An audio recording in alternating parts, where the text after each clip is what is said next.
everyone, welcome back to Future Plus Academy. See, നമ്മൾ online education പ്ലാറ്റ്ഫോംസിനെ കുറിച്ച് പറഞ്ഞുകൊണ്ടിരിക്കുന്ന സമയത്ത് നമ്മൾ ആദ്യം ഡിസ്കസ് ചെയ്യുന്ന കാര്യം ഏതൊക്കെ യൂണിവേഴ്സിറ്റീസ് ആണ് ഓൺലൈൻ എഡ്യൂക്കേഷൻ നമുക്ക് പ്രൊവൈഡ് ചെയ്യുന്നത് എന്നതാണ്. ശരിയല്ലേ? ജെയിൻ യൂണിവേഴ്സിറ്റിയെ കുറിച്ച് നിങ്ങൾ ഏകദേശം കാര്യങ്ങളൊക്കെ മനസ്സിലാക്കി വെച്ചിട്ടുണ്ട്. പക്ഷേ ജെയിൻ യൂണിവേഴ്സിറ്റി ത്രൂ മാത്രമാണോ നമുക്ക് ഓൺലൈൻ എഡ്യൂക്കേഷൻ മികച്ച രീതിയിൽ ലഭ്യമാകുന്നത്? ഡീം ടു ബി കാറ്റഗറിയിൽപ്പെട്ട വേറെ യൂണിവേഴ്സിറ്റീസ് ഒന്നും ഇന്ത്യയിൽ അവൈലബിൾ അല്ലേ? അവൈലബിൾ ആണെങ്കിൽ അത്തരത്തിലുള്ള യൂണിവേഴ്സിറ്റീസ് ഏതാണ്? സംശയം ഉണ്ടായിരിക്കും അല്ലേ? സെർച്ച് ചെയ്തിട്ടുണ്ടോ എപ്പോഴെങ്കിലും ജെയിൻ യൂണിവേഴ്സിറ്റി അല്ലാതെ വേറെ ഏത് യൂണിവേഴ്സിറ്റിയാണ് നിങ്ങളെ ഓൺലൈൻ എഡ്യൂക്കേഷനിൽ ഹെൽപ്പ് ചെയ്യുന്നത് അല്ലെങ്കിൽ ഹെൽപ്പ് ചെയ്യാനായിട്ട് ഉള്ളത് എന്ന കാര്യത്തിൽ എപ്പോഴെങ്കിലും ഒരു ഐഡിയ കിട്ടിയിട്ടുണ്ടോ? ശരി, ഇനിയിപ്പോൾ ഐഡിയ കിട്ടിയിട്ടില്ല എന്നാണെങ്കിൽ അതിനൊരു ചെറിയ ഐഡിയ ഉണ്ടാക്കിയെടുക്കുന്നതിന് വേണ്ടിയിട്ടാണ് ഇപ്പം ഞാൻ നിങ്ങളുടെ കൂടെയുള്ളത്. യെസ്, ഡീം ടു ബി കാറ്റഗറിയിൽ വരുന്ന മംഗളൂരുവിൽ പ്രവർത്തിക്കുന്ന ഒരു ഉന്നത വിദ്യാഭ്യാസ സർവകലാശാലയാണ് യനപ്പോയ യൂണിവേഴ്സിറ്റി. പേര് കേൾക്കുമ്പോൾ വിചാരിക്കും ഇത് ഏതോ വിദേശ യൂണിവേഴ്സിറ്റിയാണെന്ന്. ഒരിക്കലുമല്ല. നമ്മുടെ ഇന്ത്യയിൽ കർണാടക സംസ്ഥാനത്തിൽ പ്രവർത്തിക്കുന്ന ഒരു ഉന്നത വിദ്യാഭ്യാസ സർവകലാശാലയാണ് യനപ്പോയ യൂണിവേഴ്സിറ്റി. 1992 ഒരു ഡെന്റൽ കോളേജ് എന്ന രീതിയിലാണ് യനപ്പോയ അതിൻ്റെ പ്രവർത്തനം ആരംഭിച്ചത്. പക്ഷേ 2008 ഇത് ഒരു സർവകലാശാലയായി മാറി. അതായത് യനപ്പോയ യൂണിവേഴ്സിറ്റിക്ക് ഒരു സർവകലാശാല പദവി ലഭിക്കുകയുണ്ടായി. സോ ഒരു കോളേജിൽ നിന്നും ആ കോളേജ് പിന്നീട് ഒരു യൂണിവേഴ്സിറ്റി ആയിട്ട് മാറുകയാണ്.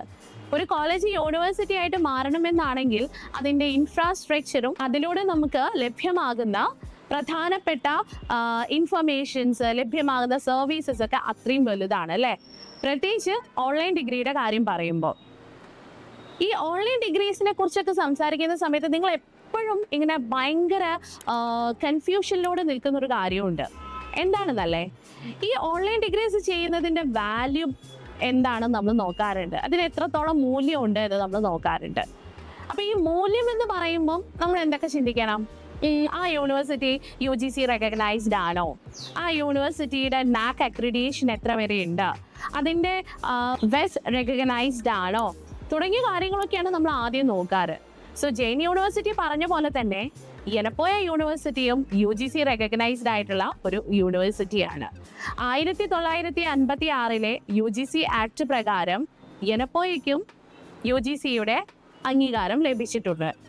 മാത്രമല്ല ഇതിൽ മറ്റൊരു പ്രധാനപ്പെട്ട കാര്യം NAAC അക്രിഡിയേഷനാണ്. യെസ്, NAAC അക്രിഡിയേഷൻ്റെ കാര്യത്തിലും യനപ്പോയ യൂണിവേഴ്സിറ്റി പിന്നിലല്ല. A+ ആണ് യനപ്പോയ യൂണിവേഴ്സിറ്റിയുടെ NAAC അക്രിഡിയേഷൻ ഗ്രേഡ് ആയിട്ട് വരുന്നത്. വെസ് റെക്കഗ്നൈസ്ഡ് ആയിട്ടുള്ള വെസ്റ്റേൺ എഡ്യൂക്കേഷൻ സർവീസസ് റെക്കഗ്നൈസ്ഡ് ആയിട്ടുള്ള യൂണിവേഴ്സിറ്റി കൂടിയാണ് യനപ്പോയ യൂണിവേഴ്സിറ്റി. അപ്പോൾ ഇതാണ് യനപ്പോയ യൂണിവേഴ്സിറ്റിയെ കുറിച്ചിട്ടുള്ള ബേസിക് ആയിട്ടുള്ള കാര്യങ്ങൾ. സോ ഓൺലൈൻ എഡ്യൂക്കേഷൻ പ്രിഫർ ചെയ്യുന്ന കുട്ടികളാണോ നിങ്ങൾ? ഓൺലൈൻ എഡ്യൂക്കേഷനിലൂടെ നിങ്ങളുടെ കരിയർ ഡെവലപ്പ് ചെയ്യാൻ ആഗ്രഹിക്കുന്നവരാണോ നിങ്ങൾ? അങ്ങനെയാണെങ്കിൽ യനപ്പോയ യൂണിവേഴ്സിറ്റി നിങ്ങൾക്ക് നല്ല ഒരു ഓപ്ഷനാണ്. യനപ്പോയ യൂണിവേഴ്സിറ്റി നിങ്ങൾക്ക് നല്ല ഒരു ഓപ്പർച്യൂണിറ്റിയാണ് നൽകുന്നത്. ഇതിനെക്കുറിച്ച് കൂടുതൽ അറിയണോ? യനപ്പോയ യൂണിവേഴ്സിറ്റിയുമായി ബന്ധപ്പെട്ടിട്ടുള്ള കൂടുതൽ കാര്യങ്ങൾ അറിയണമെന്നാണെങ്കിൽ നമ്മുടെ ചാനൽ ഒന്ന് സബ്സ്ക്രൈബ് ചെയ്യുക.